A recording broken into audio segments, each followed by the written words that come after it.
Whether you're married or single or poly or ace, or hanging out with swingers back at your place, listen to us as we give no luck on Tinder and Bumble and plenty of yucks, trying and having no luck, because we all know dating kinda sucks.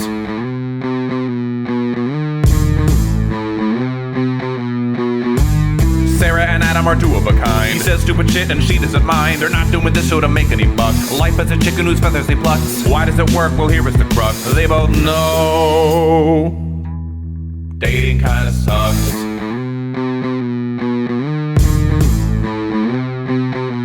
Dating kinda sucks. Hi, I'm Adam Heath Avitable. And I'm Sarah. This is the DKS Podcast, a podcast about love, sex, culture, and society. This week, we'll be exploring the pros and cons of visiting Nippon, or Japan. And if you're watching on YouTube, first, thanks for watching. But next, take this time to subscribe to our channel if you haven't already and turn on post notifications so you don't miss a single video that we post in the future. Thanks. So how the hell is it June already? I can't believe it. Time is flying when you're having fun or when the world is on fire. And maybe it's been a bit of both. Yeah, dare I say things are going great on a micro level and terribly on a macro level for all of us. This episode, we're going to catch up with each other in the first half and then focus on my trip to Japan for the second half. So join us for whichever part you want, or both. Speaking of catching up, that makes me think of ketchup, which makes me think of mayo, which makes me think of Adam. So Adam, how much mayo are you buying right now? And why did you write this ridiculous intro? This is what happens when you leave it up to me to write the intro. I know. My brain goes to weird places. Mayo? That's not that weird for you, though. Not for me. No, it's not for me. Currently, I'm actually getting low on mayo because when I went grocery shopping the other day, they were out of Duke's mayonnaise, and so I had to not buy any. Can't buy generic. No, and I don't really. Hellman's is okay in a pinch, but I prefer to have Duke's. So it's it was, I don't know, first world problems, but I don't have my proper mayonnaise. So now I only have like two backup jars. This podcast is sponsored by Duke's. Oh, that's right. I know. I have been trying to get Duke's to sponsor me for so long, like from doing the bacon photo shoot to tagging them in things, and like even when I just they've never responded. It's unfortunate. I feel like there could be a beautiful relationship with Duke's to really have them sponsor me. So yeah, no, I'm down to just two backup jars right now. So things are getting dire. I'm gonna have to go back to the grocery store soon. And backup jars. Notice that. Well, right, because I've still got one in the fridge, and I've got a squeezable one by my desk for just eating on the go. Emergencies. And so the two in the pantry are like, once those run out, the backup jars. You always have to have backup jars. That's insane. Why is that insane? That makes total sense. I just think about the only one that I have. I'm like, you have a squeezable one and one in the fridge and two as backup. I don't even have a backup ketchup jar. Yes, the squeezable one's great because you don't have to put it in the fridge because it doesn't get contaminated. So I just have it sitting by my desk so that if I'm eating my lunch at my desk, I can need a little dab of mayo. Sure. Yeah, right. So it's great. It's like when I went on the road and had literally, I think it was like 14 jars of mayonnaise with me that I just brought, and then I would just bring them to Airbnbs, take a new jar in, and then just use it while I was there for a week or a month or however long, and then I would just leave it there in the fridge and just move on and take a new jar with me. And yeah, I finally ran out of that mayonnaise, by the way. Finally, it was during my first year here that I finally went through the last of it. I knew the last of it because it had expired like a couple of years earlier. But does mayo really expire? The answer is no. I just blacked all of that out from my mind because I know you've mentioned that to me before, and I had a "what the fuck, Adam" reaction, I think. Yep, that is my life. So, well, what else is going on in your life since going on? It's been a hot second? Yeah, I've been doing a lot with comedy. Comedy's been going really well. I put on a little showcase here, which was nice. Did that at the Looney Bin, which is the oldest running comedy club in Oklahoma, and had headlined a show with a couple of my comedian friends. We had like a good time. It was like a good audience, and everybody seemed to enjoy it. And then And then I just happened to work that weekend there, hosting for a comedian named April Macy, who is a very funny woman. And she is someone that I had worked with in Orlando like 10 years earlier. So it was nice to see her again and get to do more comedy with her. I was like seeing people, That's especially awesome. it's funny, like over a decade, just watching. Not that I remembered all of her stuff, but I remembered, enough of it, and then seeing how things have evolved and stuff like that. And it was the same with like when I had the weekend with Bobcat Goldthwait, and it had been like 12 years earlier I was with him, and I remember like how his jokes, he had like changed some of his structures and stuff like that. Because I remember thinking some of his stories were really funny, but they needed something, and he had actually found that something over the 10 years, which is pretty cool. Huh. Yeah. So that's good, and yeah, so that comedy's been going well. I've had a bunch of shows out of town too. Oh, this is fun.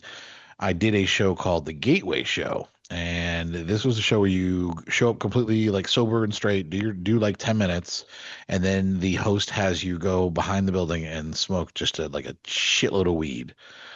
What? Um, yeah, and so he had like these hash laced joints that are pre-rolled and were like infused with hash oil and like I don't know what else in there. And so you went and you smoked those, and then you went up and you tried to do like another 7 minutes of material. How did And that turn out?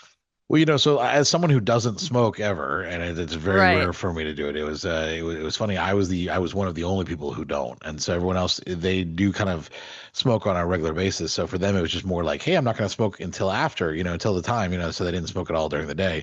For me, it's like, oh, it's been like a year since the last time I hit any type of joint, and so, um, Yeah. funny enough, I think I was the least affected by it. Really? Even I'm yeah. surprised by that. I am too. Though, like one of the comedians, and she smokes constantly. She was like, it hit her fast, but she's also tiny, so maybe that's part of it. Like just Was she getting through taking the a bloodstream. stronger hit? No, we were both thinking we both smoked for the same. I mean, he had two different. He had a little pack of joints that he had made that they were I all know, pretty but much you identical. can I don't know. inhale more. It's how Maybe you yeah, smoke maybe it I didn't too. inhale it properly. I don't know, but it did affect me, but it took a little while. It wasn't until I was on stage and like kind of up there that I started to notice that I felt a little off. But honestly, I don't think it affected my performance at all because I think my instincts just kicked in, and I'm just like I've been doing this for long enough that I was like just kind of went through my material and it worked out fine, and and so it actually was a lot of fun. And it was really weird just to have a show like that because 2 days later, or maybe it was even the next, no, 2 days later, I had to drive to Joplin, Missouri. And now Missouri weed is recreational there. Here in Oklahoma, it's medicinal. To Joplin, Missouri for a show called Puff Puff Laugh. And it was one that I had booked a while ago, well before this Gateway show. So it just kind of happened to be a coincidence that I had both of them within the same within 2 day period. This one it's a dab bar, but it's not a bar, but it's a private Okay. club. So it's a private club um that called J and J's, I think. A really cool little place, but you have to have a membership to go in if you're want to be a member. And with that, they have like a giant like thing that you might have seen like they have like dentist office where they have like a giant thing of lollipops or whatever, except filled Yeah. with joints, just to reach in and grab a joint if you want a joint. That's cool. And then you basically they have just dab stations to do dabs. Do you know what a dab is? Like from a pen? No. Okay, I have no idea. so dabs are like they take like the whatever it is the weed they extract it into almost like a I know it's a resin. They basically get it down to the resin, just this the whatever it's the THC resin. I don't know what the actual thing is, but it's the stuff that then they heat at super hot temperatures. They have little dab rigs that you light it until it's super hot, and the oil it's an oil, and it turns into smoke at super high temperatures. So then you Hmm. inhale it, and you have to inhale it fast because it literally turns back into wax and oil or whatever as you're inhaling it. So people who dab tend to like, cough a lot because like Oh my literally like the God. dab oil is like yeah it's an entire thing. So that's what dabbing is. It's a very it's like an advanced super high level of getting high. So No anyways, thanks. this place was yeah, it was a lot, but they had dab rigs for everybody. And then we were doing comedy. I was the middle act, and had a really good time. It was a really cool place, but I had such a contact high when we left, just because sitting there with just the entire place was just filled with smoke and just just weed smoke everywhere. The owner is like he loves to cook, so he had he has a pizza oven and actually like has a whole kitchen as part of his club, and he was Huh. making like all different types of pizzas and stuff like that. So that was really fun. It was like a really fun like a little experience to kind of do those shows. And then I was in Columbia, Missouri for a show where I was headlining a show, and that was fun. Except as we got into not my car, but the other comedian's car to drive there, I put the hotel into the GPS and found out that I had accidentally booked the hotel for Columbia, Illinois, not Columbia, Missouri. Oops. There's too Oops. many Columbias in this country, Yes, though. and I just didn't even think about it, and so that was frustrating. So I had to book that, change that all up. But all in all, I've been doing a lot of comedy. It's been going really well. Starting next week, I actually start teaching a comedy class here too. So I'm going to be teaching a stand-up comedy class for Tulsa's. Anybody who wants to try comedy, like salespeople, business people, whatever. That's cool. Going back a second to you doing what was it called? The Gateway Yeah, show. yeah. Have you ever done, and you just kicked back into your instincts and it didn't really affect you as much as you thought? Have you gotten on stage and been close to blackout drunk and done a set and that also happened? Or what was that experience? Or do you just not get blackout drunk? Yeah, I mean, I've gotten on stage pretty drunk, like at an open mic. I've never done it like at a paid show where I was being, paid to be there Mm, because that just doesn't seem professional. But I've done it at like at an open mic, and it was not great. Like I think I okay. still managed to like do some material, but it was definitely sloppier and it was harder to do. I do remember that the day that I found out that my best friend had killed herself way back in like 2000, this is Oh before God. you knew me, whatever. Yeah. I had a show that night and I was like, oh, I'm a professional. I can go do this show. And I remember sitting at the bar and I got drunk before the show. This wasn't a paid one, so I wasn't too, but I was like, I got drunk before the show and I got up there and instead of doing my material, I decided to just launch into a whole thing about suicide. Oh And like no. in my head, it was funny, but it was not funny to watch all the Oh audience like all no. of a sudden like see their faces ready for jokes, and then at first they laughed because I what I said, I don't remember what I said, but I remember it was kind of funny, but then it just started getting sadder and sadder, and then I remember like literally the audience came up and gave me a hug. Like that was like people from the audience started giving me a Shit. hug, and I was like, that's not what a comedian wants. You don't want hugs, but it's probably what I needed at that point, and I probably learned my lesson that maybe when things are a little like tumultuous like that, you Mm-hmm. don't want to go right up and do that. And then I had another time I remember that I was so sick and I still had to host a show. I was the house MC. I still had to do 15 minutes, and so I took like 2 5-hour energy shots. I drank a Red Bull, and then I took like a couple of those pseudoephedrine, like the big pills that are like the ones they make meth out of. Yeah. Took a couple of those big white pills. And I was like, this will keep me clear just until I can, get off stage. And I remember being up there and things were not clear. Like it was definitely like I Uh-uh. was stuffed up. My head was like it was somewhere else. I'm doing my material, it's going okay, but then I had my drink and I was like so thirsty. So I went to go take a sip out of my drink and instead started drinking out of the microphone. Like I basically like took the microphone and put it up to my mouth and just started like literally trying to like sip out of it. And the audience laughed. They thought I was like it was part of a gag. And that's when I Oh realized I was like, oh, I am no. fucked up. Like this is I am Oh sorry. no. Yeah.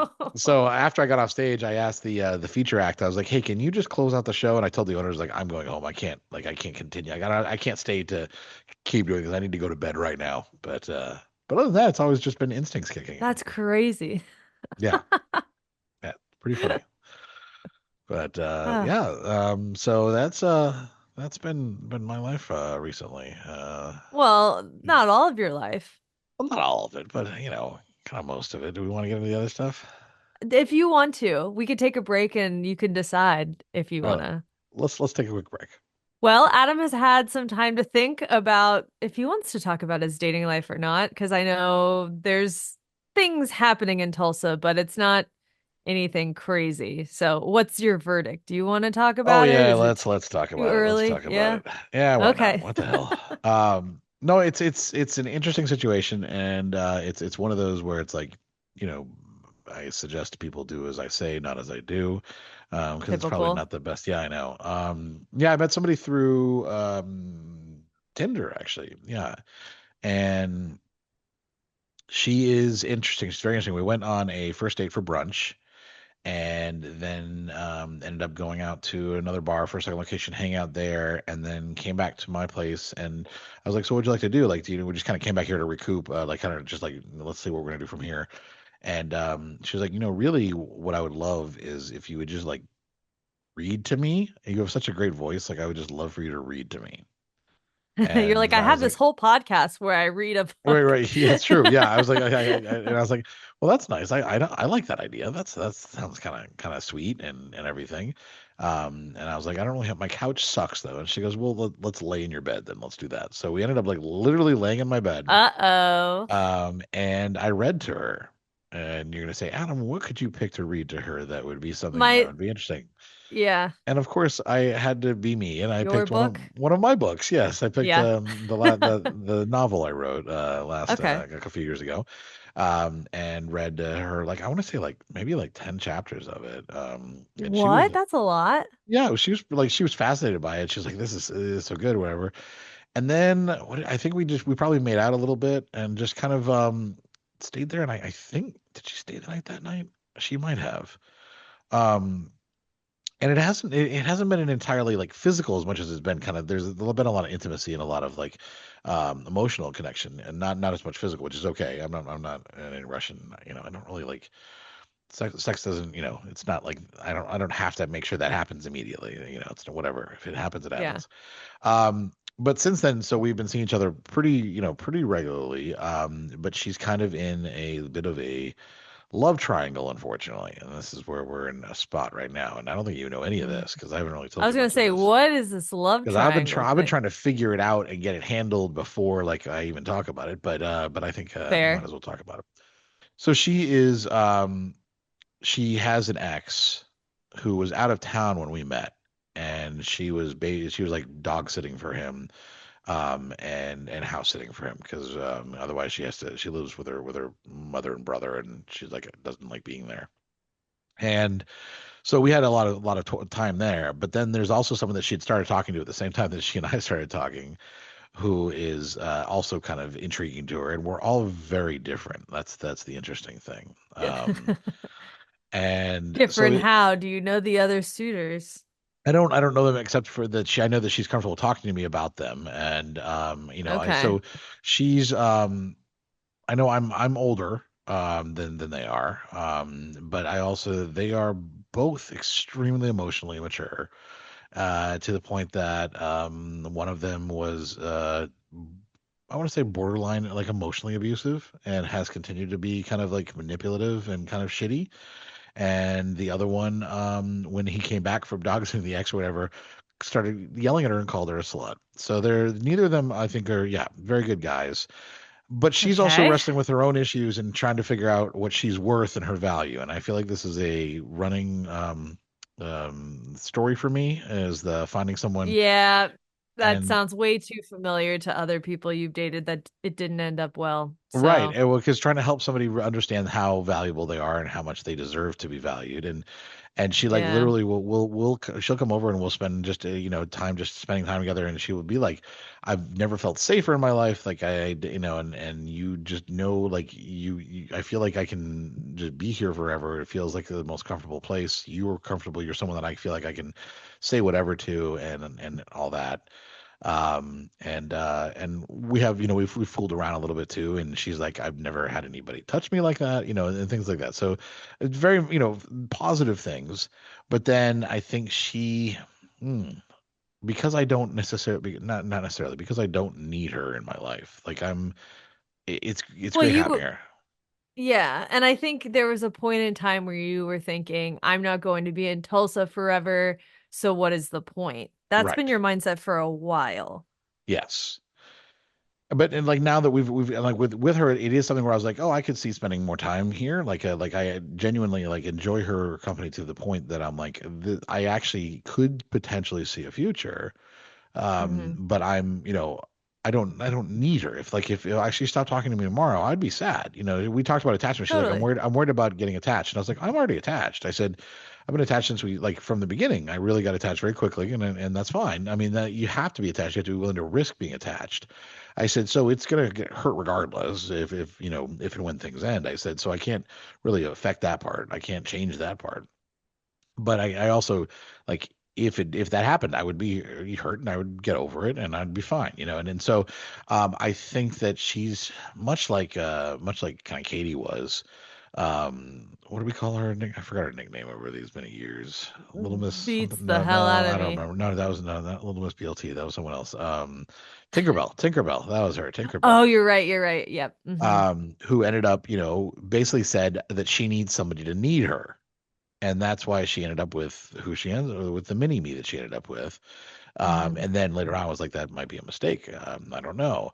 And I kind of see that being a potential here that this person needs someone um, she wants she wants to help fix people. She wants to, as she's going on her own journey of trying to make her fix herself and get herself on, the right path and in kind of her emotional journey, she wants to also help other people. So even if they aren't necessarily treating her with the way that she deserves to be treated, she still sees them as someone who like she should kind of almost pity and take and try to you know help. Yeah. Hmm. And that's, I mean, I don't think that's good for her own self-respect, and it also isn't great for how I see her and my respect of her either. Totally. So Yeah. that's been the kind of the bigger issue. But we're still kind of in this weird flux where we spend time together and it's great, and then she kind of disappears and she talk, and then she's like, I just, this guy just said this to me and he said this to me, and or she's sharing these screenshots, and I'm like, so then why are you talking to him? I don't understand that Yeah. part, and Yeah. I can't control it. I said I'm not, You're I'm not gonna very police her, right, but and I'm also not objective. I'm not going to be objective because I don't think they're good people, but I'm also I'm interested in her. So we'll see what yeah. happens with all of that. What are you on the fucking Bachelor? What God, is I know, happening? right? Yeah, yeah. But you want to know how bad this has gotten is that I have started sharing memes with her from Instagram. Like I see a meme, then I'm like send it to her that I thought she might enjoy or might, like I don't do Oh that at all. I've no. never done that in my Oh life. no. I'm not a Oh meme no. person. You're attached. You are attached. I am Uh-huh. attached. I Yep. am attached. I'm attached, and I'm Yeah. also aware that it's going to end terribly. But what I mean, I'm a you're little I'm a the masochist about it. What layup can I for say? this. Yeah, the layup for this is, oh, it tracks all my previous relationships that have not ended well, but I'm still gonna go for it. I We're going to go mean, for it. I don't know. yeah. We'll see. We did it. Interestingly enough, we did talk about polyamory, and Okay. she was like that seems like that might be a potential path, and I was like, that's actually fine with me because I like having Huh. my own time too. Like I don't Yeah. necessarily want someone all around. And so I was like, but I would want to be kind of the primary person. Like I feel like I would want to be the person that that this is kind of the home spot, and then you go do whatever you go do things if you want to go out with other people. That's fine. And that gives me freedom to do so if I want to as well. Well, that sounds like a lot of effort, but Yes, that too. yes. So there is that possibility too. I really honestly don't know, and we're gonna see. But she's been so Interesting. like, yeah, I know she came out for comedy, multiple shows, and has been like, and is really like attentive and interested in everything, and actually like legitimately like cares. And it's interesting that she's that at the same time she's kind of punishing herself by like letting these shitty guys treat her like that. She's got to learn. Yep, yep, yep, And you yep. can't teach her. That's the thing. You can't I teach can't do. her. No, I can't. I It's not can't. your responsibility. No, Even though but you like helping people, and that's the track that you tend to fall in yep. when you're in relationships, you can't do it. No, You I can't make her learn. right, exactly. And I'm not going to. But we'll see next time we record where if things have ended terribly or continued or whatever. But that's where it is right now. Just somebody that Okay. I enjoy my time with. Sounds cool and otherwise is just whatever. Okay. Yeah. But Interesting insights. I enjoy yeah, it. yeah, yeah. Now that I've just vomited out all of that stuff, I imagine there's going to be some listeners who are going to have shit to say to me about that about like, what are you doing, Adam? Stop! You're hurting yourself or whatever. You're pushing I yourself know. so I'm sure. Let's let them figure out what they're going to say. Let's take a break and then we'll come back and get into your life a little bit. So that's enough about me. What's been going on with you and Roy in Seattle life? Seattle life. I mean, we'll get into my trip stuff later, but for me right now, my main focus is my pole showcase that I have at the end of the month. Since I've Ooh, been that's exciting. yeah. So since I've been traveling, I have put not a lot of effort into my routine. And then I took a class yesterday and it absolutely kicked my ass. I am very sore and I didn't sprain my wrist, but like I have I a saw the previous thing on wrist your wrist and I injury. was wondering if that Yeah. was what it was from. Oh no. Yeah. Previous wrist injury and I kind of fucked with it a little bit in class yesterday. So I'm not feeling too great about my skills. Just knowing I have to get in front of an audience in 2 weeks' time and perform a routine that's not finalized yet. And of course, I'm thinking just drop out. Just don't fucking do it and drop out. But I think the whole point of it is to just get some performance experience under my belt Yeah. and knowing that this is a showcase event where there's beginners there and everyone's kind of doing their own style, so it's not high stakes, you know? So I have the first, I would say, 45 seconds of a minute, and I think I'm probably going to do a minute and a half because 2 minutes might just be pushing it for everything that I'm at right now.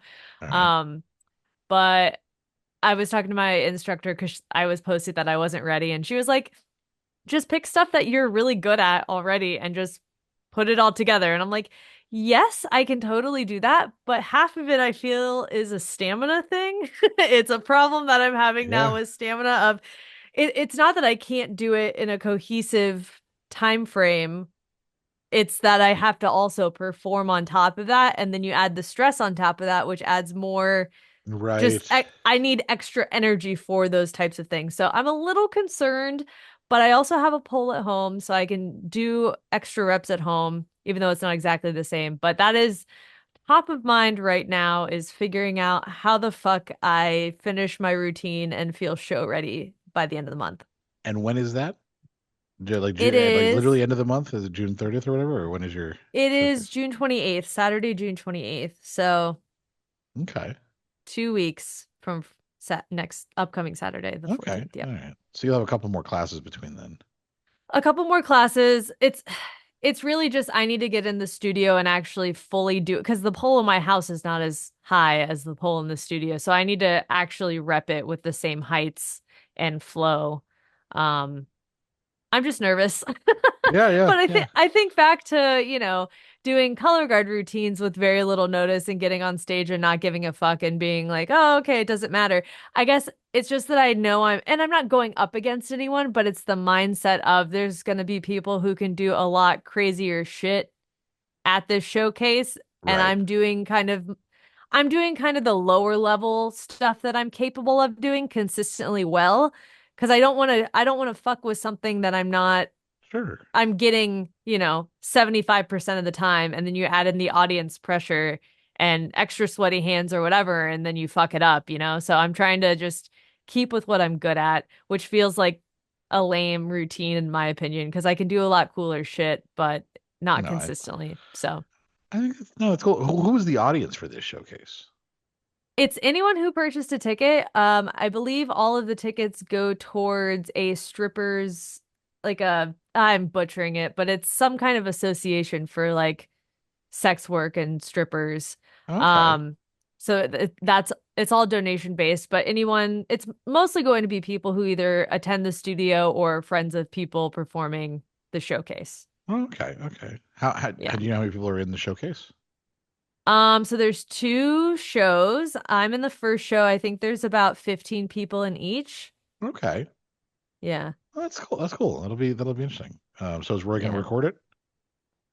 Probably he's gonna Okay. everybody who performs gets a +1. So he will be there. He'll be my +1. But yeah, I guess he'll record it. I just don't want to see. I don't know. It's one of those things where I record myself in the studio all the time in Right. class and then I post it online, but it's in class and I don't really give a fuck. It's just different when you're now going to have 100 eyes on you Yeah. doing some routine. I'm like, oh, I guess that's what it's like if I wanted to be a stripper and I mean, yeah, actually, that's for sure. you know, Yeah, yeah. 100 eyes maybe it's just, or just one really creepy eye with a guy with a patch yeah, true. The guy with a patch. in one eye. But I think it'd be cool to have a cool video, like an actual, good video of you, and especially now that he's getting into photography and stuff, I'm sure he could figure out a way to record it in, a good way. Oh yeah. I mean, he's very deep into photography. He's about to end his class. He's been taking a photography class for the past couple of months now Right. at one of the like I think it's at Seattle University. So that class ends this week. And then I think he'll probably take like another advanced photography class, but he's gotten a lot better. I mean, he's always been pretty solid, but he's gotten a Yeah. lot better at his photography skills and just honing in on different ideas he has. I mean, there's there was a lot of times when we were traveling where he would just stop and take a photo and stop and take a photo. And I'm like, he better not say shit to me when I stop and take a video for TikTok or something, because the amount Right. of times that he stops to take photos, I just kept walking. Yeah. Just like, Yeah. I'll see you later. We'll catch up. Yeah. Yeah. Well, that's cool though. But That's so okay. Poll showcase. So anyone who's in Seattle, can they come see you if they hear this I episode? think tickets are sold out Okay. actually. Okay. Yeah, unfortunately, they sold out rather quickly. And so tickets I think went on sale at the beginning of May, and then I was just out of the group chat for all the poll stuff over the month of May when I was traveling, and then it was like everything sold out, and I like checked all the messages again, and there was so much activity in there. So I believe both shows now are sold out. But feel free to watch for my video that will eventually be posted on my story. I'm guessing it'll be either on my stories or actually on my Instagram once I Oh perform. yeah. Yeah. If I like it. If I maybe even if I don't like it, I'll still post it as a learning or something. I don't know. Okay. But Okay. yeah. Fun. And yeah, and then just another plug that's not finalized or anything yet, but I kind of teased on my Instagram story last week that I was thinking about hosting a group trip for other people who want to travel but maybe not travel solo. And I was just asking questions around which country would you be interested in, or how long would you want to travel for? And Peru was the overwhelming country that most people chose. Hmm. I also had like Cambodia and Bhutan and a couple other places that people just might not be as excited to travel to, which is fair. But because I got that response, I am working with a travel organization that is helping me launch a group trip. Details aren't super final yet, but it's a 6-day trip in Peru in May 2026. And the cost will be around $1,200, but again, not finalized yet. And I'll be sharing more information and the landing page and everything when it comes out. But if you're interested, you can shoot me a DM on Instagram and just say, hey, I'm interested. Send me the link first because I want to sign up as soon as I can because there are limited spots for that. But that'll be in the next couple weeks that I'll announce the group trip. Yeah. And to be honest, it is something I'm contemplating. Really? I thought it might be kind of a fun thing to try, and that gives me enough time to really prepare for it too. That was the one thing. I originally was going to try to launch a trip before the end of this year. And then the woman Yeah. I was talking to was saying, that is to get people to have that money ready to go and buying a flight on top of that. It might not be the best Yeah. option. So I was like, Yeah. yeah, I totally agree. I'm all for pushing it back. So if it's only $1,200 plus the flight, plus, if you book an extra day here or there, because the trip would start in Cusco. So you'd probably want to have an extra day or two to fly into Lima and then fly into Cusco to acclimate to the altitude, and then the trip would Oh start type yeah. of thing. So I would bake in a couple of days beforehand just so you're Mhm. safe. I Yeah. don't Yeah. know how, everybody reacts to the altitude difference differently, but um yeah, just something to keep in mind. Again, nothing's final yet, but I do expect that will be launched before the end of this month, hopefully. That's cool. Yeah, I actually was looking up the weather in Peru in like May and June, and it seems like it's relatively comfortable. Like it's like 60s, not like super hot or anything like that. And if it's up in the mountain, I imagine up in the higher areas, I imagine it's probably even cooler, which is a Yeah, it is positive shoulder. in my mind. Yeah, and it is shoulder season there too, so the crowd shouldn't be as bad. April, Shoulder, May is more shoulder of the season? shoulder season. Like there's busy season and then there's the shoulder season. It's just like a Shoulder like season? I've never heard that before. no, yeah, that's like just the in between of when it's really dead, it kind of Oh, picks okay. up and then it's really busy. So it's just yeah. Okay. Oh, cool. Yeah, no, I think it's really. I think it's about time you started with all your travel that you've done. Like, started like, being able to, instead of just giving tips, being able to actually bring people places would be really cool. So hopefully, Totally. Obviously, once we have details, we'll be sharing on all the DKS stuff too. So in the group and anything through there too. If you have questions, you can always reach out to either of us about it as well. Yeah. And if I end up going, it'll become a Oh my whole gosh, I DKS know. trip. So we'll Yeah, see. We'll see what happens. that's very cool. Well, that's really all I've got as far as other things going on in my life. So nothing too eventful on that front for right now. Did you clean out your backyard yet? I'm close. I'm You're very close. close. I'm very close. I didn't want to talk about that because it's not done yet, and It's not done yet. Oh, you gotta wait. Okay. my friends are pressuring. Well, it's a joking, friendly thing where Right. we're the house with the big backyard, and they're living in spaces that have patios and yards, but not like our backyard. But Roy and I recognize that our backyard has been very overgrown, and especially when we got back from Japan, it was a fucking disaster Right. and very overwhelming. So I've been kind of chopping down things every single day, putting an hour or two every other day to work to just fill bags full of yard waste, basically. And we're almost done. We bought a grill, so we're ready for summer Nice. here. And we were planning on hosting like 2 or 3 parties, I guess, at our house. We want to do a game night. We want to do like a backyard grill night, and then we'll probably do a 4th of July thing too. So with all That's fun. those events, yeah, we'll be busy. Yeah, that's fun. Yeah, the group chat friends here that I made, and the one that bought a house that has a pool. So we've just been we were getting on her to get her pool clean. We're like, can you get your pool ready for us to start doing pool parties at your place? Just because Yeah, it's it's only obviously fair. that's nice. Yeah. And so then she finally had the cover taken off her pool and had it start cleaning, and they found it. They found bones in her pool that apparently her cover Animal had. bones? Yeah, apparently her cover had a hole in it, so an animal crawled in, and they think it was like probably Oh like either a really no. big squirrel or like an opossum or maybe a cat. They don't know, they're not sure, but it basically left like a stain on the bottom of her pool where it died.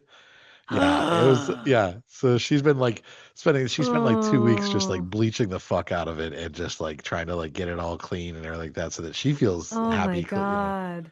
yeah, just because her cover wasn't like secured properly in the winter, so it probably crawled in to get like warm and then just drowned or something. Yeah, That's awful. sad. I know. She was also horrified and disgusted by the entire thing I too. would be, yeah, Yeah. same, same. Ugh. Well, on that note, I On guess we'll the move on and take a break so we can all digest that information. My God. And then we'll yes. we'll come back to traveling to Japan and also why traveling to Japan is so popular right now. All right. So there's this joke going around on social media that once you enter your 30s or your midlife crisis, whichever happens first, you have a few options for where to take your life. And there are 4 options, but I could only remember 3. And the 3 options were run a marathon or half marathon, go get your master's degree, travel to Japan. I think buy a Because convertible might be the fourth one or something like that. you I feel like think, okay. I think it's something like that. But yeah. Yeah, so that's everyone was like, choose your warrior. You know how that was a trend on Right, TikTok a right. while back too. So I was thinking about it. I was like, damn, I guess everybody really is traveling to Japan right now. Have like 3 coworkers who have all gone in the past couple months. Everything I'm seeing on social media is Japan this or Japan that. Like anytime, I even told my travel friends, hey, I'm going to Japan with my boyfriend. And they kind of gave me shit saying, oh, Japan, like Yeah. everybody else. And I was like, damn, guys, okay. Which low key for me, it makes me less excited to go to places where everybody Right, right. is already traveling because I don't really feel like I'm gonna get not an authentic experience, but it just feels watered down because I'm not that I need to feel special when I go on a trip, but it just feels like, oh, I'm going to a place that everyone else goes to. So it's just like, I what is the point of me going? You yeah, know? I agree with that. That's how I feel about things too. So I understand that. Yeah. Yeah. So, but what made Japan so desirable? One, Roy's been there and he talks so highly of Japan, saying that it's probably one of the best places he's traveled to. Just the food, the culture, the things you can do and see he really enjoyed, which cool. I've never been there, so why not go someplace I've never been before, right? And then the yen is down, which makes it more cost effective for Westerners to come visit Japan when things are reasonably priced for us. So I don't know. And on top of that, like compared to be traveling to, I don't know, Nicaragua or Guatemala where there might be less everyday luxuries when you're traveling to some of those Right. places. I feel like Japan has like that plus more, where the toilets are extra, extra nice, or things people just feel more comfortable Yeah. traveling to Japan versus other countries that they're like, oh, I've never really heard of it, and I don't really want to travel to a place like that I would get out of my comforts, you know? Yeah. And I'm from Like being from Seattle too, I imagine Japan is in easier place to travel sometimes than like Central America or South America because I mean as far north as you are, it's really an easier trip. unfortunately, yeah, like trust me, I love Central and South America. Those are my favorite places. It is a beast to get down there from Seattle because there aren't any direct flights. I have to fly from Seattle to either LA or Houston or Dallas and then connect, and then maybe have to have another connecting, like flying into Nicaragua from Seattle. I had to fly into El Salvador, stay stay for like a couple hours in El Salvador as a layover, and then fly to Granada where I was going. So it took so many extra steps versus from Seattle to Tokyo, it's a direct 8.5 hour flight. Yes, it's long, but I don't have to stop. I'm on the plane. I'm good to go. And Right. that's the way to do it. Yeah, yeah, no, I prefer as few stops as possible when I fly, and I think it's because it's also a bigger chance of you getting your luggage lost and stuff happening, or too many delays, Totally. meaning you miss flights and things like that. So the easier it can be to that aspect of travel, which is the one aspect I hate the most. Yeah, I mean, especially being in Seattle now too. I recently traveled to Taiwan. That was a direct 9.5, 9 hour flight, which wasn't that bad. So I think Seattle to places in Asia are more easy to travel to versus when I lived in Orlando or Nashville. Yeah. That was a trek and a half. You're literally flying over the continent and then flying across the ocean. So, yeah. No, well, that's really cool. What was your knowledge of like just Japanese culture and society before this? Well, Roy made us do some media research beforehand. So we Okay. watched a lot of anime. We watched a lot of anime. And when I say a lot, it probably wouldn't be a lot in Roy's standards. But we watched some anime. Did you ever I watch don't the know. I Battle don't Royale that I tried to get you to watch? No, I didn't watch About the that. Japanese kids? Okay. No, we watched Shogun. Shogun, okay. Um we watched one episode which was very disturbing to me. Have you seen any of No. that show? No, it's I on my don't know. list to watch actually, but It's Don't get me wrong, it's very interesting, but man, one of the scenes just is burned in my fucking brain about how they killed somebody, and I just can't yeah. ever forget about it because it's just like horror of killing people, and that was the reality, it's rooted in some truth. So, um, I don't really do a lot of research on countries before I travel there because I feel like I learn a lot about the history while I'm there at the museums and things like that. But obviously I know the World War II history and some Right. of their ban on Catholicism and some of their trade relations that they had with the Dutch before because they were very closed off from the rest of the world, which makes sense. But outside of that, didn't really have a whole Yeah. knowledge of the culture before getting there, which I was Yeah. just kind of gonna let it hit me in the face, which it did. Yeah, yeah, I can imagine. It's one place I've always wanted to visit just because I mean, my degree is in it, and then so that's always something people forget. Japanese cult. My bachelor's is in East Asian Studies, and Oh, so you're right. with a focus Yeah. on Japanese. So I focused on Japanese religion and art and language. Took 4 years of it, and everybody who was part of my that major went on to spend a semester in Japan, and I wasn't able to because my parents couldn't afford it, and I just couldn't. So I didn't have the money to try to go over and do that. So Oh, I missed out on that opportunity, which is kind of okay because almost everyone came back acting like a total douchebag, like they thought they were Japanese after that. Like wearing fucking kimonos and just like, oh, all I drink is tea and eat sushi now. And it's just like, oh, Jesus Christ, stop making your personality your 6 weeks in fucking Japan. yeah. But beyond that, it was something I still want to try to make it to at some point, and I know. Especially now, I would probably stand out like a sore thumb too. Just a six Oh, with foot, the beard for three sure. hundred Yeah. pound man with a shaved head and a multicolored beard. Like I can only imagine what it would be like there. You'd fit Is in a lot in Harajuku, that's for sure, in that where the Tokyo. sumo wrestlers are? No, that's where all like the Harajuku girls. Oh, That's okay, okay. So a lot of but it's just like the alt punk scene okay. is at. Yeah, Yeah, so people if you're looking for people with really interesting outfits, they're typically in yeah. that area, but what we can get into some of the other things. We could take a break and actually get into like the trip and learnings and things like that. But I just kind of wanted to give a background of Yeah. why Japan, why now? So I really it blows my mind that you were in Japan for like 16 fucking days. That's insane. Surprise. I mean, if you're gonna go over there and adjust to the time zone and do it, Right. you got to go for more than just a week. I mean, I agree. I think that's how most trips should be. I feel like people should just go places for a month at a time just to really enjoy it. Ideally, You've been yeah. doing that. You've been doing that. You kind of got a good sense of how well that actually works sometimes. Yeah. Well, and this is different because I wasn't working while I was there, so I could really be on the go places versus when I'm working and traveling, I'm mostly just in one location. Right. So tell us about where you went for these 16 days. Okay, I hit up as many cities as I possibly could. So I did Tokyo to Hakone to Osaka to Kyoto to Hiroshima to Kojima to Nagasaki to Okinawa back to Tokyo. Wow. That Okay. was my journey. So you guys flew into Tokyo then. We flew into Tokyo. We stayed a couple nights in Tokyo just to get, acclimated and to see a couple of things for 2 days. And then we did a day in Hakone, which Yeah, is, that's one place I've I never can, heard of. I've heard of everywhere else, but I've never heard of Hakone. okay. You can correct me in all my wrong No. pronunciations then, because you're the East Asian studies expert, and I'm just the person the stupid American who traveled to Japan.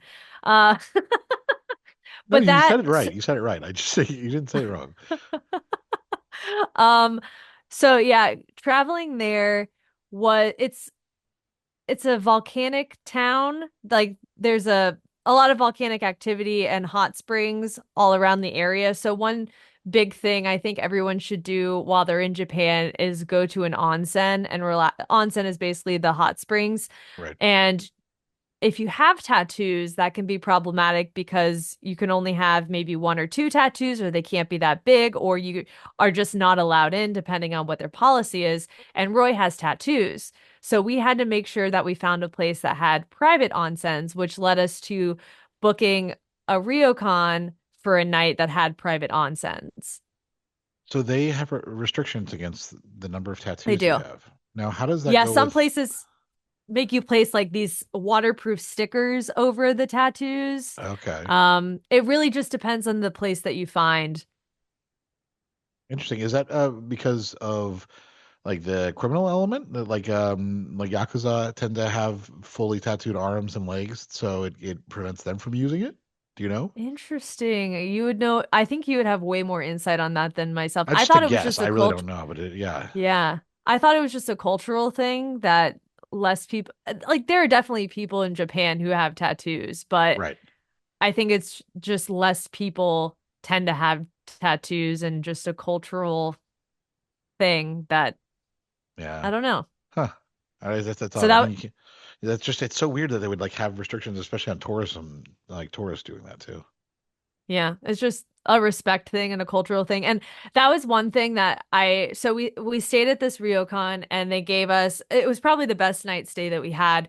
And it was a little bit of a splurge. I think we spent around $450 for the one night, but it included dinner and breakfast and the private onsen. But they gave us these yukatas, which are basically cotton kimonos to wear, and they didn't really give us any instructions other than this one sheet of paper. So I'm looking at it and I just felt like I needed to do it so right to not embarrass myself and also not to insult the culture. I don't know. I Right, right. felt a lot of cultural pressure on this trip that I don't think I have experienced in maybe in Taiwan a little bit too, but I haven't experienced anywhere else like this where really need to do this right and I really need to show respect and I really I don't want to be a disrespectful loud American tourist because I know they fucking hate that, right? Yeah, yeah. Fair, I get it. So trying to put on this yukata and keeping the lines perfect and doing this, I thought it was going to be an easy, oh, just put this on, tie it, whoop, we're good.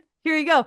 And Roy and I spent way too long cursing at this fucking YouTube video, trying to figure out to make sure our lines were perfect, to make sure, it was tied correctly and there was Right. enough space where our neck and our, wherever it was supposed to be. And it was so stressful that we finally got it. And I was like, do not touch me. I'm not taking this off for a while. I want to be presentable when the woman comes in to serve us our dinner and she's impressed that we're wearing it correctly, which was such a like silly thing.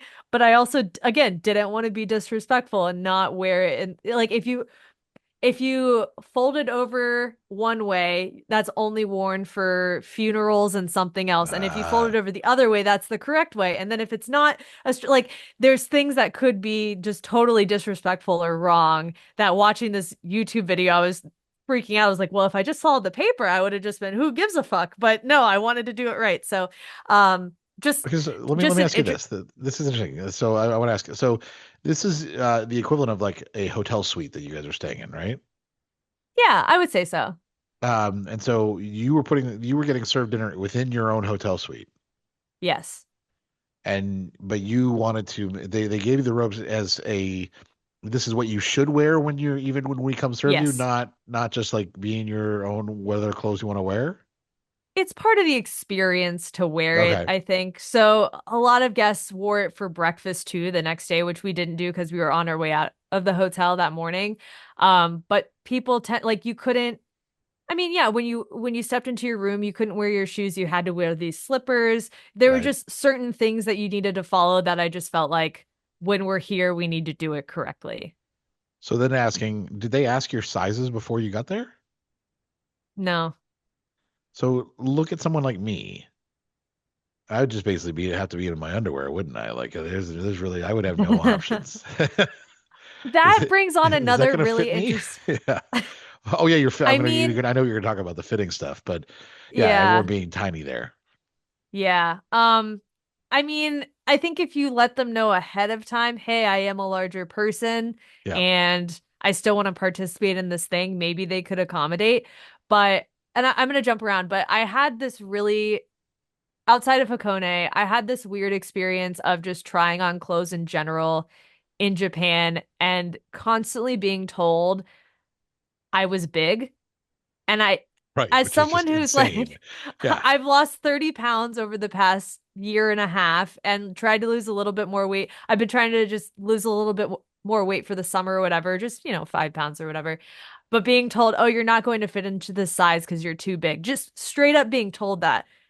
What the fuck? Yeah. Yeah. And I told my friend who has traveled to Japan a lot and she has been so many more places around the world than I have.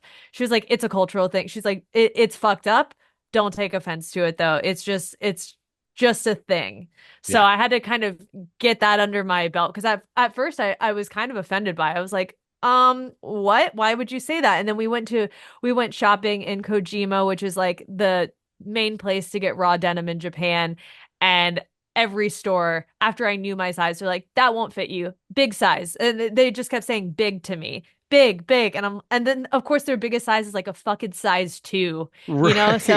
Right. it's just insane. I'm like, what do you mean? This is still fucking small to me.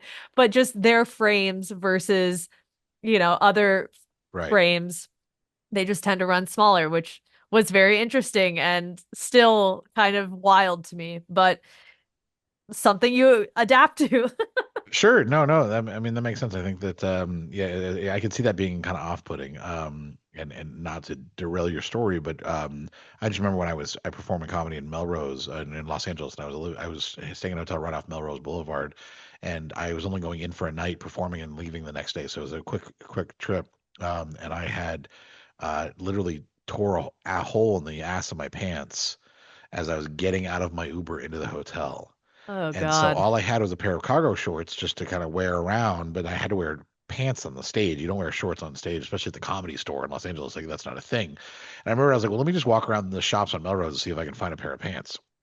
And I remember just walking into these places and like just being like, as soon as they saw me, they'd be like, "Oh shit, I have to tell this guy he's too fat for our clothes." Like you could tell like the salespeople immediately Uh, like, but I would I would make a joke out of it. I would walk in and be like, "Hey, so do you sell pants for fat guys?" And they would kind of laugh and they'd be like, no." I was like, "Oh, what's your largest waist size?" And they're like, I think we have some 38s around here or whatever." Like, and just, like 38 is obviously that's an average size, that's a yeah. small waist, like that's not even like your average guy probably has like a 40-inch waist, 42 maybe. So, and I was like, "Oh yeah, I'm looking for like a 50-inch waist." And they're like, "Oh, I don't know where you can find something that big."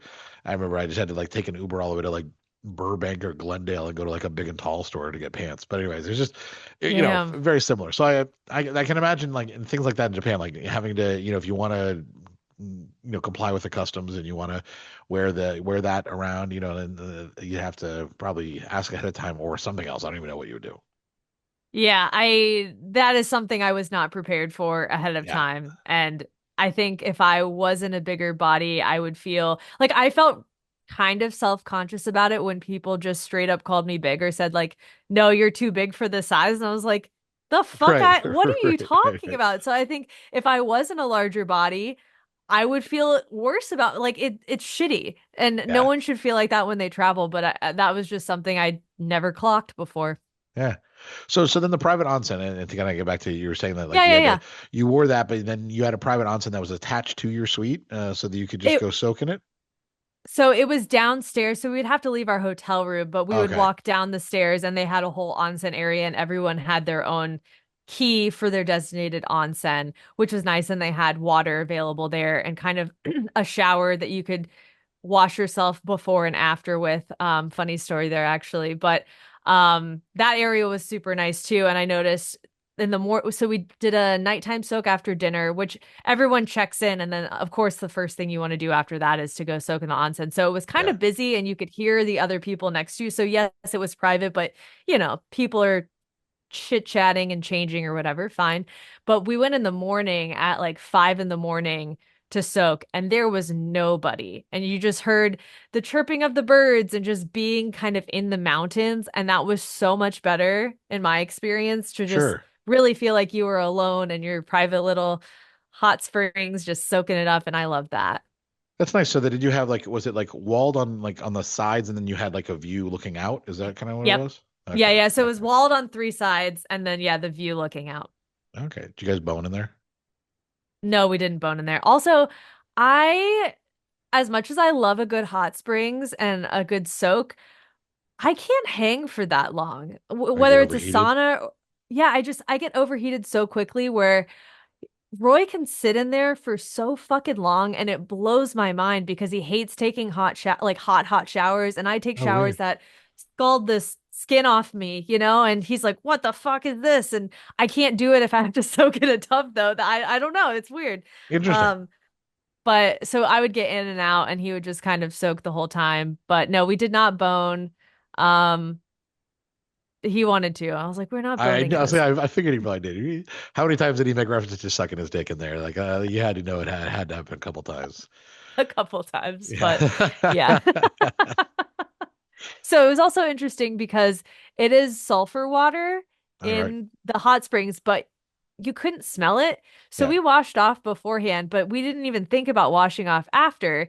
So we went to bed, and the next morning I was like, "Oh, we smell awful." Because I thought it was like, I didn't even think about it. And it Right. was it was so bad. Like we did a hard shower after when we left, but it was kind of funny that shower after too, dumbass, and Yeah. Yeah. no one was watching us. So, I mean, this private onsen experience was a lot more tame than my experience at a hot springs in Taiwan, where I was naked around 15 other women. So, different Yeah. experience, but it's still both are nice. Both were nice experiences. Yeah. So, Yeah. Yeah. You survived the being naked in front of other people thing that you were all kind of, really worried about. yeah, So, yeah. And I didn't have to do it in Japan. yeah, So, yeah. that's good. But That's good. let's see. After Hakone, we did Osaka and Kyoto, and we mostly just stayed in Osaka, and then we did a day trip to Kyoto. So I know a lot of people love Kyoto, and like the main three cities people visit are Tokyo, Osaka, and Kyoto within a first trip. If they're doing 10 days or 2 weeks, they'll spend more time in both of those cities. But because we're trying to hit so many places, and really my main places I wanted to visit were Hiroshima, Nagasaki, and Okinawa. Those were higher on my list of places I wanted to Right, visit because right. I just know me. I tend to lean towards the mid to small size cities, and I find more enjoyment in that. So Tokyo and Osaka were very overwhelming, just as far as millions of people live in this city, and there's just like everything all at once with the sign, like the flashing lights and this, and being in crowds and just people everywhere. It was a little overwhelming and overstimulating. And then we got to Kyoto, and I think the vibe a lot of tourists expect in Kyoto is that it's going to be super peaceful and serene, and you're going to be one with nature. And yes, there is some of that if you go to the right places. But Right.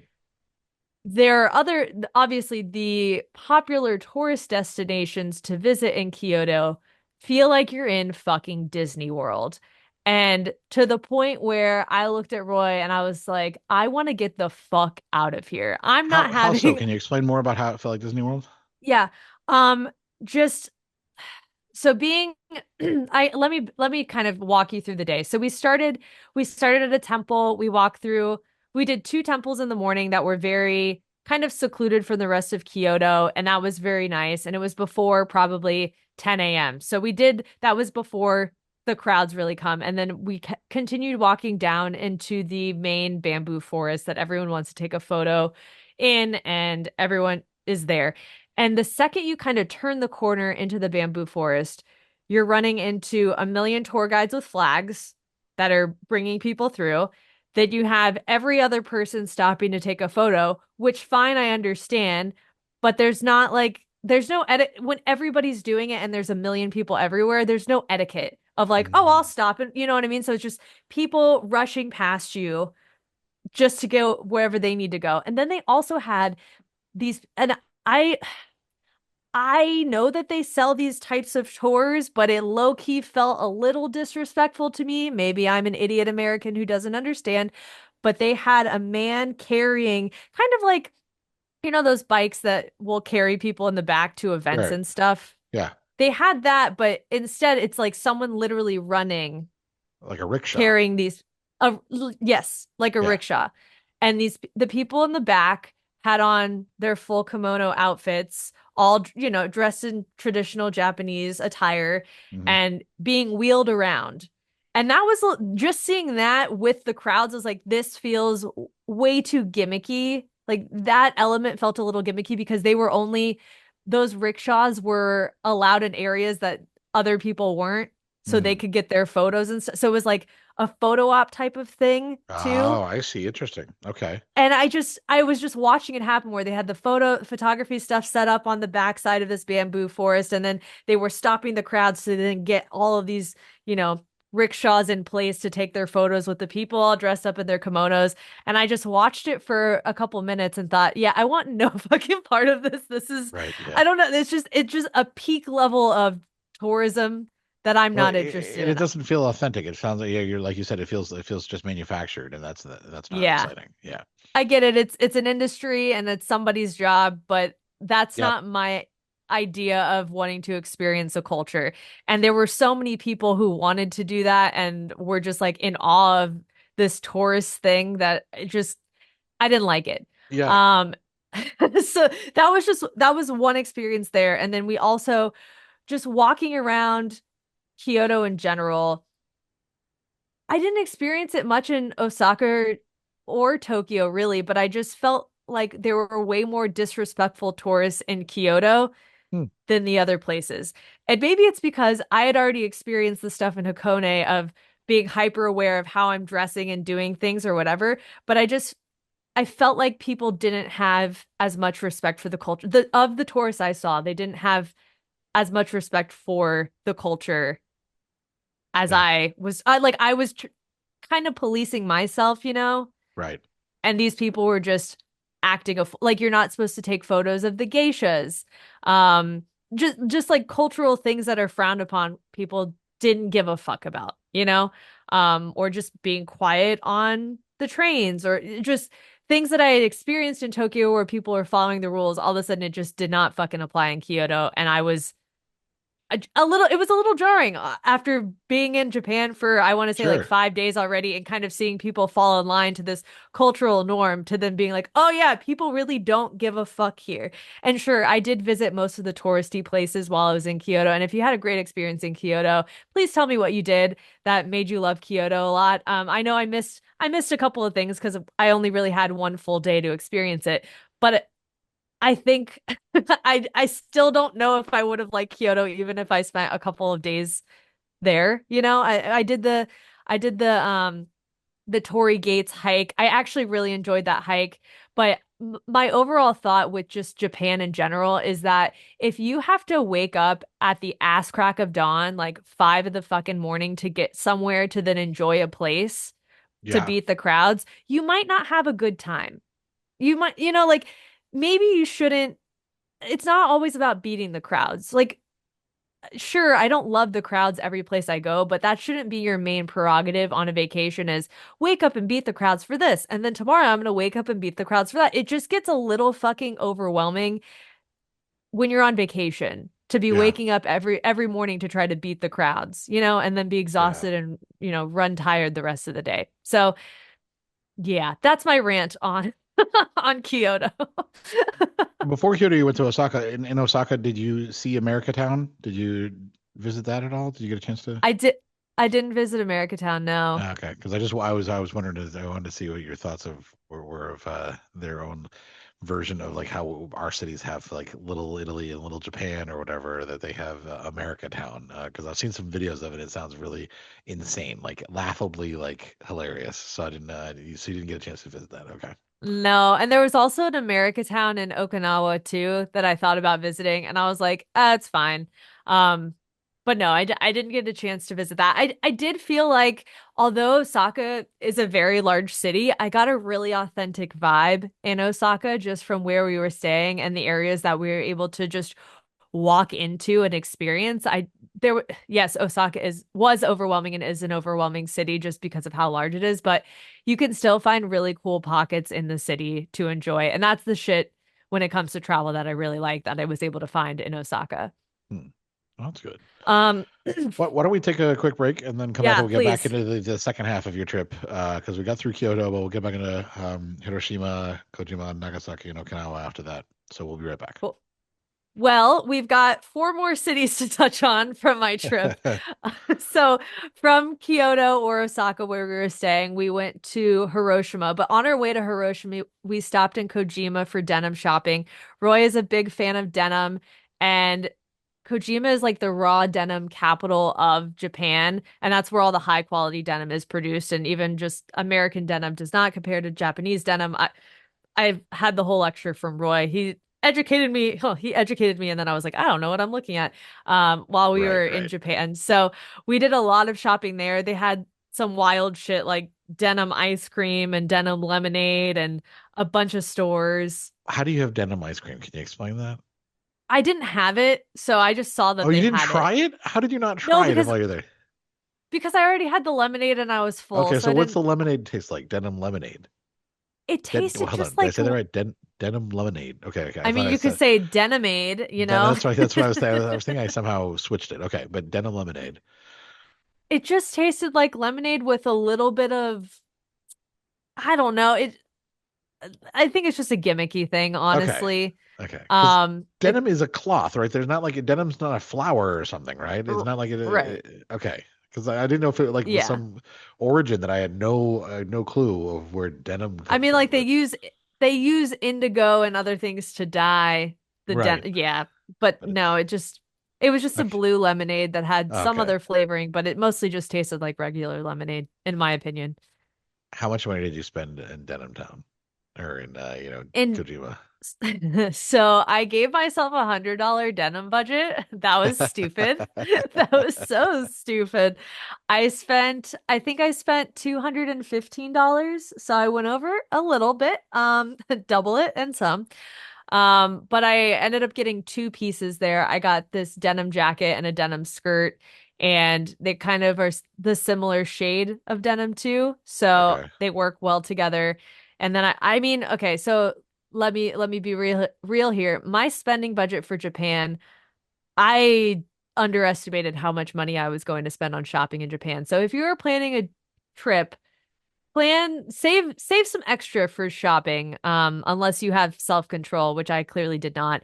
I gave myself a spending budget of $500 for shopping Uh-huh. and I spent 1,000. And I spent Wow. Was that all clothing related? no, so I bought ceramics, I bought skincare products, I bought shoes, and then I bought some clothing and some other like I got a couple of like trinket purses and some other like hair clips and Okay. things like that. Okay. So all in all, yes, $1,000. And I most of my money, my big ticket items were the skincare I spent a lot of money on, the two Interesting. pieces of denim, the shoes was like $100. So like all of Right. that spent way more than I should have. But I really like every piece that I've purchased, so I'm not mad at it. But at the same Good. time, I'm like, damn it, Sarah, you didn't stick to the plan. And that's why Roy was like, I'm just going off vibes. I don't have a budget. Like, oh, okay, mister, I just got a raise in promotion. I don't have a budget. That's cool. That's Um, nice. What kind of skincare stuff what was there? Literally anything and everything. Their sunscreen is so much better than US brand sunscreen. So I Okay. picked up some sunscreen. I did some moisturizers, some vitamin C, some body lotions, a lot of the face masks, like the sheet masks that they have. I purchased those. I purchased a handful of stuff from my friends as well. So they all kind of wanted skincare. So I did a little mini haul. I purchased some hair care products. So it's kind of a mix. I didn't buy makeup because I just assumed I could color match correctly. So just stuck with straight skincare. Okay. I was just curious. I didn't know No, about no, that. no, that's fair. Yeah. Um, but yeah, so in Kojima, we did all that shopping and it was a little bit out of the way, but we made it to Hiroshima that night and then walked around the park. And our main thing in Hiroshima was to see the museum the All next right. morning, which one of the most impactful museums I've ever been to. Obviously, like horrific Yep. things discussed in that museum, and I already knew just and maybe this was just me mentally, but so I visited both Nagasaki and Hiroshima.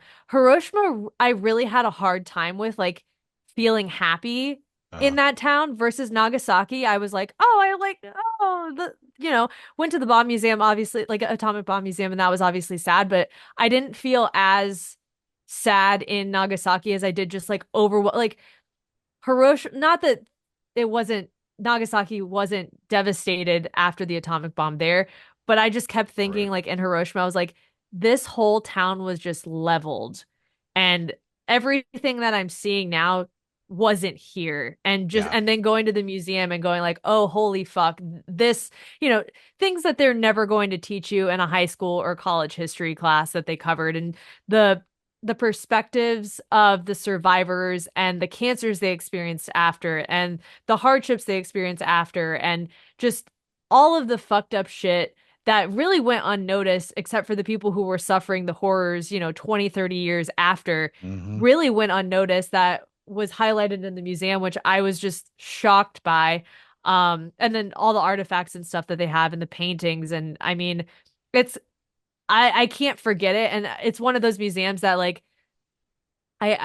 kept telling this before. I'm like, I'm not gonna have a good time there, but it's going to be meaningful. And I think that's the history and that's the travel experiences that like really matter. And like when I think back to traveling to Japan, I'll remember going, there and letting that history and how it affected me sink in. Were there any obnoxious American tourists that like maybe didn't appreciate the severity of it, do you think? I don't think so. I thought, and That's I good. was trying to clock that just because of like the Yeah. experience I had in Kyoto of just the Westerners being loud, that being in that museum, I felt like everyone respected what had happened. And it made me, honestly, it made me question a lot of things as an American. You know how people have those shirts that are like back to back World War champs and just Right, right.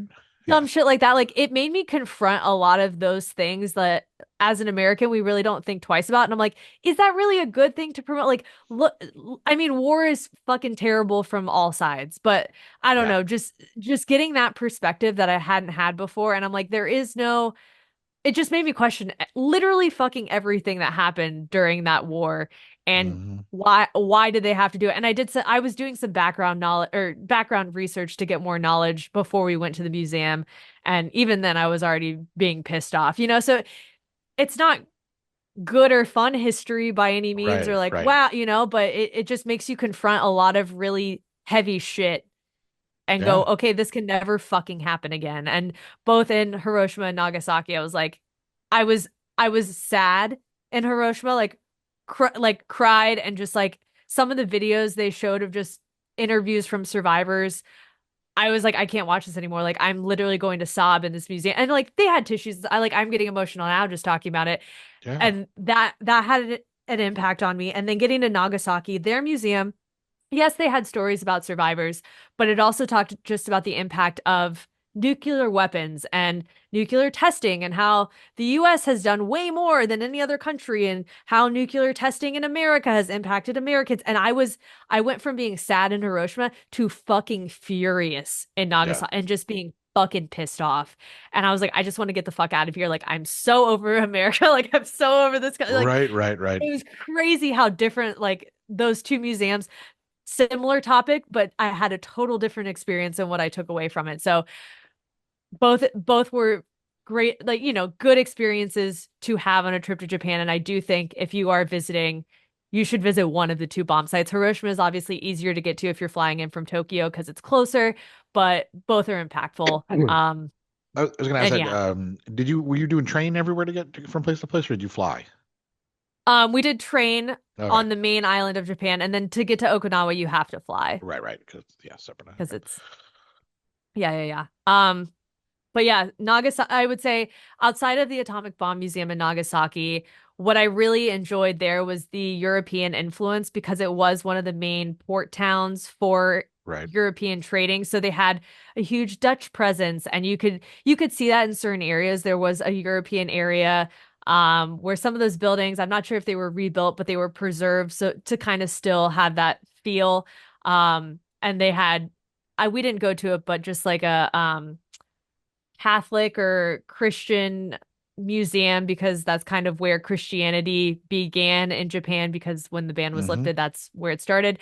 So I thought those aspects of history were really interesting. And then the city itself is beautiful. It's just right on the water, surrounded by mountains. It's a really picturesque town. That I think if I was to go back to Japan, I would skip. I would I really enjoyed Tokyo the second go around. I would skip all the other stuff and do probably the western side of Japan. There are sand dunes over there. There are some other Yeah. like bays and things to see, and then I would do the southern part around Nagasaki, Fukuoka.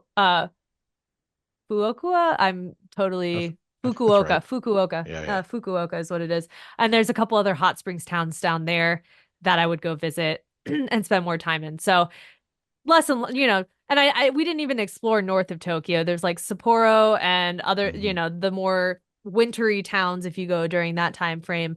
But yeah, Nagasaki I think was my favorite city that I visited and all of the cities we visited in Japan. I obviously like I really enjoyed Tokyo too, but as far as what normally falls under my travel vibe, Right. Nagasaki fit the bill for me.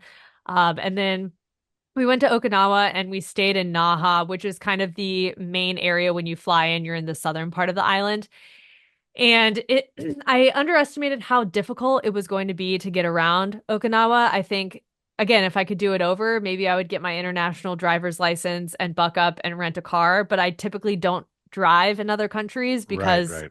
their driving cultures are different and Yeah. I'm not trying to die or get in an accident. So it made transport between areas we wanted to go very difficult and a lot longer because they do have a monorail system, but the bus routes aren't as it's like one bus to this area every hour. So if you fucking miss the bus, it's like you're waiting an hour or 45 minutes for the Hmm. next one. So it just wasn't as frequent, which caused us to change a lot of our plans for what we wanted to do. But I think at the end of the day, I wanted to go to Okinawa just to relax and do kind of nothing and just hang by the beach. And we had a full kind of 2 days of doing that. So it ended up being exactly what I wanted anyways. Okay. So I think, yeah, if you want a more vacation-y beach town vibe, Okinawa is worth visiting. Do you know why Okinawa is famous in America? Well, so I didn't realize this. My I told my dad I was visiting Okinawa and he's like, "Oh shit, you're going there just because of World War II and how a lot of US soldiers went to Okinawa and fought in the war in World War II in Japan there. There is a military base in Okinawa and then I forget there's a lot of other history with just like soldiers, like there was one soldier off the coast of Japan who still thought the war was going on like 20 years later type of thing. And Yep. they found him. I'm sure you know that story. Yeah, it's Um, crazy. that is an insane story. What else am I missing? You tell me. I would say pop culture wise, the Karate Kid. Mr. Oh, really? Miyagi is from Okinawa, and then they go back to Okinawa for Karate Kid 2, and they're tying it all in, with the yeah. So Okinawa, the first I ever heard of Okinawa as a kid was from the Karate Kid. So Oh, yeah, I had so no it's just idea. one of those, yeah, just a random pop culture reference. Huh. That is cool. Of course I wouldn't know the reference. Surprise. Um, well, and the funny thing is that I remember because I remember when I got older, I looked into this was that in Karate Kid, Mr. Miyagi says that he's from Okinawa, not Japan, Okinawa, as if it's Yeah. its own country, and that is because they do consider themselves, kind of very separate, and so that's an interesting Oh, yeah. distinction. Yeah. The cultural difference being there was noticeable. I mean, they and I'm blanking on the name of what some locals refer to the island. They don't call it Okinawa, they call it another name because I mean, Okinawa had been conquered by the Chinese, by the Jap, it had been conquered so many times that Right. Right. people who are from there are just like, yeah, we might be a Japanese island, but we're this, you know? There was a cool cultural thing there. They have these protectors, these lion dog like statues called Oh yeah. shisas. Yeah. And we noticed everywhere we were walking, and just without any knowledge, I'm like, what are these things? They're different in size, they're all different colors. Everyone kind of had their own, aesthetic of them. And when we went to this museum that told us about shisas, I was like, okay, Roy, we got to get some. So we ended up getting some, and we have, two outside of our house, but one has its mouth closed and the other one has its mouth open, and it's supposed to protect your home from evil. So that was like a cultural thing there that we didn't see throughout the rest of Japan. It's just an Okinawa thing. Interesting. And I think if I remember correctly, I've seen like parades and stuff where they have like they have the one with the head and they'll have the whole body with people dancing behind it and stuff like that too. Yeah, We that's did see that, yeah, yeah. yeah. Cool. So I want to ask you traveling, across all these different cities and everything, in the different areas, food wise, did the food vary from drastically from place to place? I wouldn't say it very drastic. Okay, I'll backtrack here. Japan, of all the countries I've visited, I've almost visited 30 countries. Japan is the top two country for food. Okay. I don't think I really had a bad meal. My number one is Mexico. I Okay. just love Mexico. Japan's very close in that, but Yeah. every meal was a fucking banger. Oh, nice. Places that we went to that were highly rated or kind of mid-range rated or, had some recent bad reviews that were like, maybe we shouldn't go. And then we went anyways, and it ended up being phenomenal. I mean, we had some meals that were just, whatever, because we were on the go type of thing. But I think overall the food really is as good as what they say it is, no matter which city you're in. I would say Osaka is known for being the food capital of Japan, Hmm. but I would challenge that and say Okinawa had some of the best food that I had. But Osaka, there's okonomiyaki, which is a Japanese style pancake, and that's really popular in Japan. But we had some really, I think it originated actually in Osaka. We had some really interesting dishes in Osaka that I hadn't had in other parts of Japan, so I enjoyed that. And yeah, the food was consistently good everywhere we went. That's cool. Great. Yeah. All right. Should we take a break and Take another kind of break. come Yeah. back and then we'll maybe kind of start wrapping up your takeaways? Yeah. I'll Can we do give my that? main takeaways and then you could think if you want to plan a trip for Japan yourself. That's right. That's right. All right. We'll be right back. All right. So obviously, yeah, I think we could probably do like a 10-part series on Japan, if we had to. Probably. Yeah. Yeah, with you having spent 16 days there and really, experiencing so many different cities. But this is people, this is the ADHD world, and people don't have the attention span for all of that. So let's That's say fair. What would you say are some of your kind of main takeaways from Japan for anybody who wants to either travel there or is considering it, or just in general, like from your time there?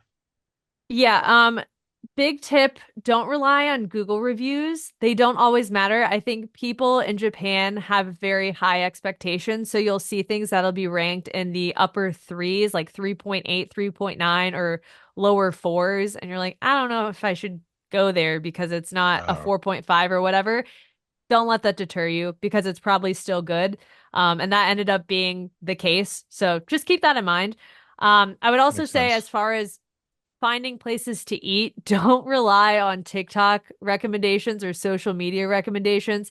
There are so many places. I mean, my feed is all Japan still, just because I was searching different things. There are Right. so many restaurants that TikTokers recommend. It's a video specifically on one restaurant, and the line is an hour for whatever. You do not need to wait in line to get good food in Japan, like I already mentioned. You can find good food pretty much everywhere. So, unless it's a reservation, I want to eat at the number one restaurant in Japan or a Michelin star, whatever. I wouldn't pre-book a bunch of restaurants to think you have to eat at the best place here or there, because you're going to find amazing spots wherever you go. Um, and to find those good spots, especially for lunch spots, look for the men in business suits. We got really lucky, and we we didn't want to wait in a 45-minute line for a restaurant that was Mhm. recommended and had high ratings and very touristy. So we were just kind of walking around the Harajuku area in Tokyo, and we saw a bunch of businessmen leaving this one restaurant that didn't have a line. We're like, you wanna go in there? And it was amazing. So Right. follow the men in business suits. They know where to eat because they live there. So They consider probably that also instead. know where to eat fast too, because I don't think they True. get much time for lunch. They probably know where you can go in without much of a wait at the same time. Totally. That's a very good point. Um, use your jet lag to your advantage in the first few days. So if there are things where in the first couple of days, if you want to beat the crowds and play that game, do it when you first get into Tokyo or wherever you land in Japan. Um, and do it that way, just because you're going to be waking up early. And another thing that was kind of surprising to me is that you don't really need to know a lot of Japanese to explore Japan. We actually met up with Roy's coworkers who live in Tokyo, and they were saying that because of the 2020 Tokyo Olympics, a lot of the signage had changed to be English. A lot of just announcements on trains and things are all in English. It's in Japanese and English now too, because they were preparing for the Olympics, and we all know what happened. They still had it, but Right. lesser. And because of that, I think a lot of people have kind of added English to everything. So I really only know good morning, Ohio gozaimasu, thank you, arigato gozaimasu, hello, and excuse me, sumimasen. Am I butchering all of this? No, you're not Um, butchering it. konnichiwa, hello. Just Right. knowing those things, and then just Yeah. a thing, one of the arigato gozaimasu, and that ended up being fine, and I felt that was enough for me. Yeah. Yeah. No. I mean, Uh, Sumimo-sen is that's the most important one. That's like the excuse me, totally. because that's what everybody says is just basically getting out of everyone's way, basically. Yep, I use that a lot. Like I use that probably the first hour landing in Japan, and Roy's like, "Wait, what is that again? Teach me what that is, because I'm gonna need Yeah. to know it." So Yeah. those four phrases, I think, did me pretty well. Oh, and then the other thing I would recommend, especially if you're traveling in a group, is to do karaoke Oh somewhere in yeah. Japan. Yeah. Yeah. That was we got very drunk. We did it with Roy's coworkers because they suggested it. And because we were in a group of four, it would have been lame if it was just Roy and I, right? But because we were in a group of four, we were all kind of lit at that point, and then we got more drinks. So we were very intoxicated, just singing terrible karaoke until 1 in the morning. And just when you leave your studio room where you're singing karaoke and you walk down the hall, you also hear everyone else's Yeah. trash and singing bad karaoke. It was so funny and so fun. And really, it's part of the Japanese culture, karaoke is. So I'm so happy I got to experience that in a kind of authentic way. I think it's great that you get to do that. I think that I experienced that for the first time in New York City as at a blogging conference, and we were done at like midnight. We're like, let's go find somewhere to do. So we went into I think we went into Koreatown, and we went and did one of those karaoke rooms until probably 4 in the morning, and there was like 15 of us, and we were all drunk, and we just kept drinking because they kept bringing us drinks, and it was one of those things that was like, this is so fun to, like, because I've done karaoke obviously, like, in a bar or whatever, which is very different, when you just have a bunch of drunk people, but doing Totally. it like in a room with your friends is one of the just most fun experiences. And it's like, you just sitting there, you pick up, you choose songs you'd never sing otherwise too, because you're like, let's just try Yep. this one. And they usually have the displays with the songs playing, or the things playing are usually, fun graphics. I bet in Seattle there's got to be, just because of the heavy Asian Probably. population, there probably are rooms that do that you could probably do a That's fun a good night that point. doing that, because Yeah. Oh my but God, I should look that up. yeah, Yeah. you really should, because I imagine there has to be, because that, obviously the high Asian population alone, anytime you're going to find that, there's going to be some place that's going to offer that service. But yeah, that Yeah. is a lot of fun. That sounds amazing. Yeah, that was great. Oh, and I would also say the hotel rooms are small, so be prepared for that. But if you're looking for a larger hotel size room, book a love hotel. Love hotels are, you can book by the hour or you can do an overnight stay, but those rooms are fucking massive for its intended purposes. I mean, we had a couch, we had a massive bed, we had a huge tub, jacuzzi tub, and a little bathroom, and then we had porn on the TV Oh, and porn on a the TV? we had porn on the we had free porn on the TV. We had a bunch of condoms. We had a bunch of lubes and lotions and all of anything that you could want in a basically a sex hotel. We Right. got in this love hotel. And I was afraid I was really gonna hate it because that was the first place we stayed in Tokyo. Yeah. And then we didn't book another love hotel when we got back to Tokyo. And I was kind of sad about that because I really enjoyed staying in a love hotel. So Right. some are gimmicky, some are not. Some just feel like more standard hotels. Um, and people in my comment section when I shared that I went to a love hotel, they were like, I wouldn't stay there. Use a black light. That's probably disgusting. And then other people were saying, if there's any place I'm going to stay in a hotel like that, it's going to be in Japan because they're going to clean it really well. And that's kind of my sentiment. The hotel was very clean, and we didn't see any other guests in the hotel. We also didn't see the front desk person either.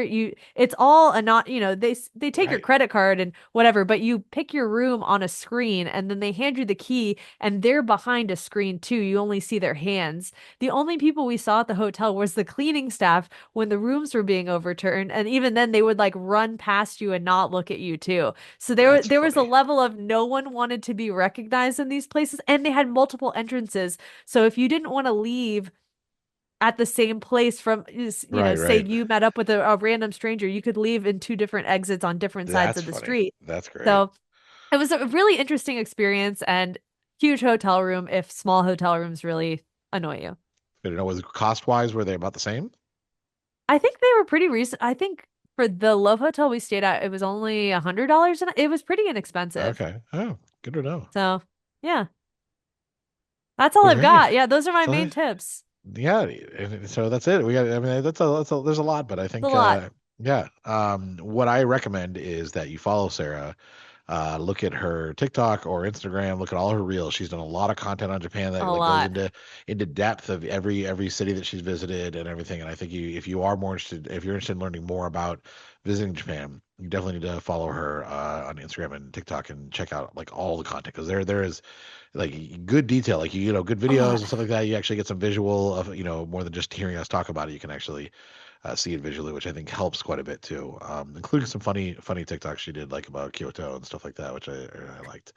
Um, so yeah, well that's fantastic. And I hope this was valuable for you and for the listeners of just Japan in general and to get kind of a firsthand experience of, or second, I guess it's secondhand experience secondhand, of, yes, secondhand, but of yeah, what traveling to Japan was like for me. no, I think it's great. It really was interesting. A lot of stuff that I don't think we would have known or thought about. So that's great. Now you gotta Um, go. Now I know. Now I need to start making some travel plans, I think. I just have to, the thing is, I don't want to fly and be cramped in a plane, so I'm gonna have to pay for the extra, like either first class or business class for everywhere I go. Mm. And so it's that cost, that the cost prohibitive, nature of it. So that's the only downfall. One more So tip, I would say book either JAL Airlines or right, ANA Airlines. Those airlines have way more leg room and just seat width in general compared to a Delta or other American-based flights. I was actually surprised. I was like, oh, it's only a couple inches more of a seat pitch. That's not going to make a huge difference. I was so comfortable on that flight over to Japan and back. I was surprised, and it was noticeable. So and I flew economy, so you still might want to fly business class, but right. There was a good difference there. Good to know. That's very good to know. Do you have extra tips or do you have questions about Japan? You can go ahead and email us. We'd love to hear from you at datingkindofsuckspodcast@gmail.com, or you can post in the Facebook group, facebook.com/group/DKS Podcast. Like Adam mentioned, you can follow my travel adventures on social media, or Adam's adventures in photography. Mine is at simply Sarah G _ and Adam's is at Avitable. Adam is also you're still really active on Threads. I'm not on Threads. Yeah. He's active on Threads and Blue Sky and TikTok as well. For Threads and Blue Sky, it's at Avitable, and then for TikTok, it's Adam Avitable. Yes. And of course, if you have something you want to ask us about, or you want us to, do another topic, do a whole episode on, or you need advice or anything like that, you can call our hotline, which is always available. You can leave a voicemail, and that's 407-519-0181. That's 407-519-0181. We'd love to get some voicemails from you. And of course, if you were listening to this on iTunes, we love a 5-star rating and review if you haven't already, or a Spotify share if you're on Spotify. Yeah, I really think that's it. I mean, yeah. Unless there's anything else. I don't think that's it. We'll be back whenever we're back. I'm not gonna try to give a deadline because you never know. Sarah's got trips coming up. I think, right? No, maybe not. I'm here for the summer, but your comedy stuff is really ramping up. And it's making it harder for recording on evenings and stuff like that. So yeah, we'll see when we can. But we'll be back when we have a new episode. When we have something worth talking about. Totally. Thank you for listening, and we'll be back when we're back. Until next time.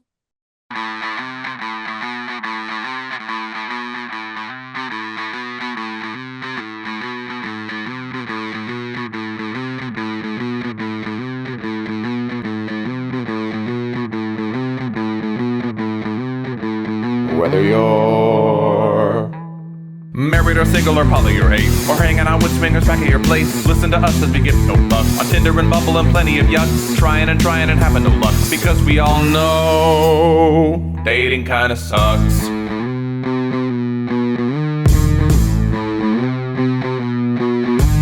Sarah and Adam are two of a kind. He says stupid shit and she doesn't mind. They're not doing this show to make any buck. Life as a chicken whose feathers they pluck. Why does it work? Well, here is the crux. They both know dating kinda sucks.